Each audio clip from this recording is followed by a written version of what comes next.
बस्थे। मेरो स्कुल घरबाट निकै टाढा थियो।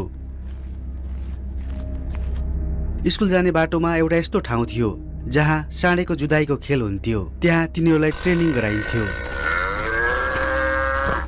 त्यो ठाउँमा हामी निकै चलाक हुँदै स्कुल जानु पर्थ्यो, किनभने कहिलेकाहीँ ती ठुला ठुला गोरुहरूलाई खुल्लै राखेर चौरमा घाँस खान छोडिएको हुन्थ्यो। कहिलेकाहीँ त त्यत्तिकै छोडिएका ती गोरुहरू हिँड्दै गरेका विद्यार्थीहरूलाई आक्रमण गर्थे, हान्न आउँथे। सधैँ स्कुल जाँदा त्यो ठाउँमा खतरा हुन्थ्यो।